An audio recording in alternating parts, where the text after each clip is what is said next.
अस्सलाम वालेकुम, मैं हूं इश्तियाक गोंदल। आपके लिए एक बड़ी दिलचस्प मगर एक अजीबो गरीब किस्म की सूरत हाल लेकर आया हूं और वो भारतीय वज़ीर आज़म नरेंद्र मोदी का जो अमेरिका का दौरा है उसके हवाले से है। गुज़श्ता दिनों भारतीय वज़ीर आज़म नरेंद्र मोदी ने अमेरिका का कामयाब दौरा किया है। बिलाशुबा उनको वहाँ पे VVIP किस्म का प्रोटोकॉल दिया गया है। दोनों ममालिक बड़े करीब आ गए हैं और एक तासर ये दिया जा रहा है कि खुदा न खास्ता ये पाकिस्तान के लिए किसी ड्रोने ख्वाब से कम नहीं है और इसके नतीजे में खुदा न खास्ता जो है वो तो पाकिस्तान को ये सूरत हाल तबाही की तरफ लेकर चली जाएगी।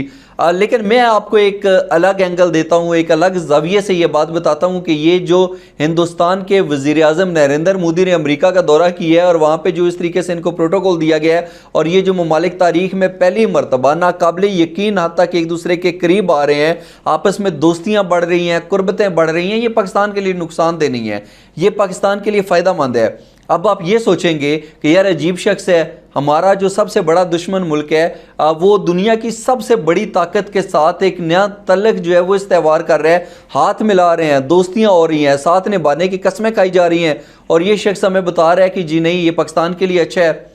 तो ये पाकिस्तान के लिए कैसे अच्छा है, इसके लिए एक अलग एंगल, एक अलग जाविये से देखना पड़ेगा। कोई तशवीश वाली बात नहीं है। मैं 3-4 चीज़ें आपके सामने रखता हूँ। मुझे मुख्तसरन ये बताइए कि क्या अमेरिका पाकिस्तान का काबिल इत्मीनान दोस्त है? इसका जवाब नफ़ी में है। अब मैं क्यों कह रहा हूँ कि नफ़ी के अंदर है, 2-3 चीज़ें हैं वो आपके सामने रखना चाहता हूँ। आपको मालूम है कि गुज़श्ता बरस पाकिस्तान के अंदर सैलाब आया था, अमेरिका ने सैलाब मुतासरीन की मदद की थी, लेकिन IMF के पास जब हमें जाना पड़ा, हम दुनिया के मुख्तलिफ ममालिक के पास गए, मिन्नत तरले करते रहे, लेकिन अमेरिका ने पाकिस्तान के लिए IMF के हवाले से कोई अपना जो है वो असर और रसूख इस्तेमाल नहीं किया। कैसी दोस्ती। फिर आपको मालूम है कि अमेरिका के अंदर एक 9/11 हुआ जिसमें 2996 अफराद जो थे वो जहाँ बाग हुए थे। उसके बाद पाकिस्तान अमेरिका के इत्तेहादी बना और दहशत गर्दी के खिलाफ जंग में हमने 150 अरब डॉलर से जायद का माशी नुकसान बर्दाश्त किया, 75,000 से जायद कीमती जानों की कुर्बानी दी। क्या अमेरिका ने हमें गले से लगा लिया? अमेरिका ने हमें भारत वाला दर्जा दिया? अमेरिका ने बताया कि नहीं, पाकिस्तान ने हमारे लिए इतनी कुर्बानियाँ दे दी हैं, यही हमारा सबसे बेहतरीन और मुखलिस दोस्त है? ऐसा नहीं हुआ, बल्कि पाकिस्तान से उन्होंने बार बार डू मोर का मुतालबा किया, और करो और करो और करो। और जब पाकिस्तान जो था वो और करता गया और एंड के ऊपर रात की तारीकी में अमेरिका अफगानिस्तान से ऐसे भागा कि आज भी हम देखते हैं कि पाकिस्तान में दहशत गर्दी के मुख्तलिफ वाक़यात हो रहे हैं, लेकिन अमेरिका को उससे कोई फ़र्क नहीं पड़ता। क्या ये दोस्ती है? काबिल एतबार दोस्त इस तरीके से करते हैं। और फिर पाकिस्तान को बार बार जो है वो ब्लैकमेल किया जाता है। जब भी हमें अमेरिका की ज़रूरत पड़ती है, अमेरिका ने कभी हमारा साथ नहीं दिया, हमें ब्लैकमेल किया, मुश्किल वक्त के अंदर हमें अकेला छोड़ा। तो ऐसी दोस्ती का क्या फ़ायदा? अगर ऐसा कोई शख्स है और वो आपके दुश्मन से हाथ मिला ले तो क्या फ़र्क पड़ता है? अब मैं बताता हूँ कि फ़र्क कैसे नहीं पड़ता। बुनियादी तौर पर देखा जाए, इसमें कोई शक नहीं है कि हिंदुस्तान IT की तरक्की के अंदर बहुत आगे चला गया, हमारे साथ आज़ाद हुआ, आज उसकी मुआशी सूरत हाल हमसे कई गुना बेहतर है। अमेरिका दुनिया की सबसे बड़ी ताकत है, लेकिन इसके बावजूद अगर अमेरिका और हिंदुस्तान एक दूसरे के करीब आते हैं तो मैं फिर रिपीट कर रहा हूँ कि इसमें पाकिस्तान के लिए कोई जो है वो तशवीश की बात नहीं है। जो होगा वो बहुत अच्छा होगा। किन ग्राउंड्स और किन वजूहात की बुनियाद पर मैं ये कह रहा हूँ कि अच्छा होगा? एक तो हमने साबित कर दिया कि अमेरिका पाकिस्तान का दोस्त नहीं है, उसने पाकिस्तान को हमेशा अपने मतलब के लिए इस्तेमाल किया है। अब अगर बज़ाहिर देखा जाए तो ये जो हिंदुस्तान की और अमेरिका की दोस्ती है, ये चीन के लिए भी तो नाकाबिले कबूल है। अमेरिका के जो है वो नहीं चाहता कि चीन जो है वो इस तरीके से जिस स्पीड के साथ तरक्की कर रहा है वो इतनी तरक्की करे कि दुनिया की एक बड़ी ताकत बन जाए। अमेरिका के लिए नाकाबिले कबूल है। अमेरिका को पाकिस्तान से शायद उस तरीके से कोई फ़र्क ना पड़े, लेकिन अमेरिका जो है वो चीन को काउंटर करने के लिए, चीन की तरक्की को रोकने के लिए हिंदुस्तान का साथ देगा। हिंदुस्तान को जो है वो बेशुमार उसके ऊपर जो है वो नवाज़शात करेगा, हिंदुस्तान को मजबूत बनाएगा ताकि चीन को काउंटर किया जा सके। और चीन इस सारी सूरत हाल से बड़े अच्छे तरीके से बाखबर है। हिंदुस्तान के और चीन के आपस में बॉर्डर के ऊपर बहुत सारे क्लैशेज हैं और चीन को पता है कि अगर ये वाली चीज़ होगी तो मैंने क्या करना है। यही वजह है कि चीन जो है वो पाकिस्तान की भरपूर मदद कर रहा है। तेल और बिजली के लिए हम जो है अब किसी और तरफ नहीं देख रहे, बल्कि हमने रूस और ईरान की जो है वो खिदमत हासिल करने का फ़ैसला किया हुआ है। हम उनसे अपनी ज़रूरियात ये वाली पूरी कर लेंगे। अच्छा, फिर 3 ममालिक आपके सामने रखता हूँ, चीन, सऊदी अरब और मुत्तहिदा अरब अमारात। आपको पता है कि मुश्किल वक्त के अंदर इन्होंने पाकिस्तान का भरपूर साथ दिया है। क्यों साथ दिया है और आगे कैसे साथ देंगे? 2 बड़ी अहम वजूहत हैं। एक तो चीन ये समझता है कि अमेरिका अगर यहाँ पर आके हिंदुस्तान को मजबूत करता है तो इसका मतलब है कि वो चीन को कमज़ोर करेगा हिंदुस्तान को इस्तेमाल करके। इसलिए चीन की मजबूरी है कि वो पाकिस्तान को सपोर्ट करे, पाकिस्तान को मदद फराहम करे। और सऊदी अरब और मुत्तहिदा अरब अमारात अब पाकिस्तान का इसलिए ज़्यादा साथ देंगे कि उनको पता है पाकिस्तान उम्मत मुसलमा की एक ही जो है इस्लामी ममालिक की एक ही एटॉमिक पावर है। वो चाहते हैं कि पाकिस्तान जो है वो मजबूत हो।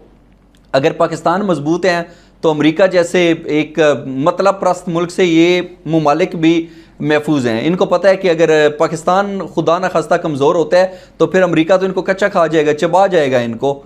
और जिस तरीके से अमेरिका ने दुनिया के मुख्तलिफ ममालिक के अंदर मुस्लिम कंट्रीज़ का हाल किया आपके सामने है, इराक, शाम, अफगानिस्तान, यमन, लीबिया, देख लीजिए क्या हाल कर दिया है। ये ममालिक भी खौफजदा हैं कि अगर पाकिस्तान न हुआ तो अमेरिका हमारे साथ क्या करेगा। इसलिए ये ममालिक भी मुश्किल वक्त में पाकिस्तान की मदद करते थे और अब पहले से और ज़्यादा करेंगे जब इनको पता चला है कि अमेरिका और हिंदुस्तान एक दूसरे के ज़्यादा करीब आ रहे हैं। फिर एक और बड़ी अहम डेवलपमेंट हुई है। आपको पता है कि सऊदी अरब और ईरान के आपस में शदीद तरीन इख्तलाफात थे, एक दूसरे का नाम तक सुनना गवारा नहीं करते थे। चीन ने मौके की नज़ाकत को समझते हुए सऊदी अरब और ईरान के दरमियान सुलह करवा दी है। नए ब्लॉक्स बन रहे हैं। वो पाकिस्तान जो कभी अमेरिका का मोहताज हुआ करता था अब चीन, रूस जैसे ममालिक के साथ उसके तल्लुकात में बेहतरी आ रही है। और इसके साथ साथ सऊदी अरब, मुत्तहिदा अरब अमारात, तुर्की और ये जितने भी ममालिक हैं ये पाकिस्तान का पहले से ज़्यादा साथ देंगे। तो एक मतलब प्रस्त अगर साथी था जिसके लिए हमने बड़ा कुछ किया वो हमसे अलग हो गया, हमें छोड़ के हमारे दुश्मन के साथ मिल गया, और उसके बरक्स वो लोग हमारे वो ममालिक हमारे ब्लॉक्स के अंदर आ जाते हैं जो कि अमेरिका जिनको अपना दुश्मन समझता है। तो इसमें पाकिस्तान के लिए बड़ा नुकसानदेह पहलू कौन सा है? जो होता है अच्छे के लिए होता है। और अगर ये वाली डेवलपमेंट बनती है कि एक तरफ हिंदुस्तान और अमेरिका का आपस में तल्लुकात, दूसरी तरफ पाकिस्तान, ईरान, चीन, सऊदी अरब और इस तरीके से जो ममालिक एक नया ब्लॉक है जिसके अंदर रशिया बड़ी अहमियत का हामिल है, ये मिल जाते हैं तो भी पाकिस्तान के लिए बेहतर है। इसलिए कोई घबराने की बात नहीं है। ये तो मैंने आपके सामने चीज़ें रख दी कि अगर हिंदुस्तान के वज़ीर-ए-आज़म नरेंद्र मोदी ने अमेरिका का कामयाब दौरा किया है तो नथिंग टू वरी, इतनी परेशानी वाली और घबराहट वाली कौन सी बात है। ये जो होगा ठीक होगा इंशाल्लाह। ये मैंने चीज़ें आपके सामने रख दी। अच्छा, अब एक और चीज़ है, जो मौजूदा सूरत हाल है, मैं पहले भी अपने सबका व्लॉग्स के अंदर कह रहा हूँ कि शहबाज शरीफ के पाकिस्तान का वज़ीर-ए-आज़म बनने के इम्कानात जो है वो बढ़ते जा रहे हैं। और बढ़ते इसलिए जा रहे हैं कि 29 जून को हमने देखा कि ईद का मौका था, पारा चनार के अंदर आर्मी चीफ और पाकिस्तान के वज़ीर-ए-आज़म शहबाज शरीफ पाकिस्तान जिंदाबाद के नारे लगा रहे थे। वहाँ पे जो बाकी सिक्योरिटी फोर्सेस के एहलकार थे उनकी एक बड़ी तादाद मौजूद थी। और इसके पेश नज़र कहा जा रहा है कि अब ये बड़ी अहमियत का ये जो है वो मंज़र था और इसको नज़रअंदाज नहीं किया जा सकता। शहबाज शरीफ ने यह तासर दे दिया कि मेरे बड़े भाई के साथ चाहे जितने भी इख्तलाफात हों, माजी के अंदर उनके एंटी एस्टेब्लिशमेंट वो रहे हों या एस्टेब्लिशमेंट मुखालिफ बयानिए के साथ चलता हूँ, लेकिन मैं आपका अपना बंदा हूँ, मैं आपका साथ नहीं छोड़ूंगा। हम मिल के हाथों में हाथ डाल के जो है ना वो कर जाएंगे। मैं फरमाबरदारी का मुजाहरा करूँगा, मैं आंखों में आंखें नहीं डालूंगा, जो भी करेंगे हम मिलजुल के कर लेंगे। और ये बड़ी एक आइडियल सिचुएशन हो सकती है आइंदा होने वाले इंतखाबात के अंदर कि एस्टेब्लिशमेंट के साथ शहबाज शरीफ के अच्छे तल्लुकात हों और एस्टेब्लिशमेंट भी चाहे कि हमारा आपस में माइंड सेट मिलता है म्यूचुअल अंडरस्टैंडिंग के साथ। अगर शहबाज शरीफ पाकिस्तान के वज़ीर-ए-आज़म बन जाते हैं तो एक आइडियल सिचुएशन है। और इसके साथ साथ आपको पता है वैसे तो हम कहते हैं कि जो बाहर के ममालिक के साथ तल्लुकात होते हैं उससे फ़ौज का लेना देना कोई नहीं होता।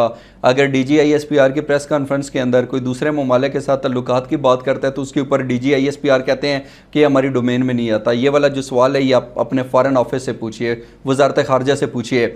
लेकिन जब IMF से $3 अरब के पैसे मिले हमें तो उसके ऊपर शहबाज शरीफ साहब ने मुबारकबाद दी chief of army staff, army chief general Syed Asim Munir को, वज़ीर ख़ारजा बिलावल भुट्टो ज़रदारी और अपनी दीगर टीम को। अब शहबाज शरीफ साहब अगर IMF की तरफ से हमें पैसे मिल रहे हैं और उसके ऊपर मुबारकबाद दे रहे हैं, शुक्रिया अदा कर रहे हैं और कह रहे हैं कि इसके अंदर आर्मी चीफ़ का बड़ा किरदार है, तो इससे अंदाज़ा लगाया जा सकता है कि army chief general Syed Asim Munir और शहबाज शरीफ साहब के दरमियान एक कॉन्फिडेंस लेवल या मिलजुल कर चलने की क्या सूरत हाल है। तो यकीनी तौर के ऊपर अगर हम इन दो अवामिल को सामने रखें तो मुझे लगता है और इस चीज़ के इम्कानात हैं कि पाकिस्तान के अगले वज़ीर-ए-आज़म शहबाज शरीफ हो सकते हैं। मरियम नवाज़, बिलावल भुट्टो ज़रदारी, नवाज़ शरीफ एक मुश्किल फ़ैसला होगा, यकीनी तौर के ऊपर बहुत मुश्किल फ़ैसला होगा कि नवाज़ शरीफ को रिप्लेस कर दिया जाए, वो भी उनके सके भाई शहबाज शरीफ के साथ। लेकिन जिस तरीके से उनके एस्टेब्लिशमेंट के साथ तल्लुकात हैं, बज़ाहिर ऐसा नज़र आता है कि जो शहबाज शरीफ हैं वो एस्टेब्लिशमेंट के पसंदीदा उम्मीदवार हो सकते हैं प्राइम मिनिस्टरशिप के लिए।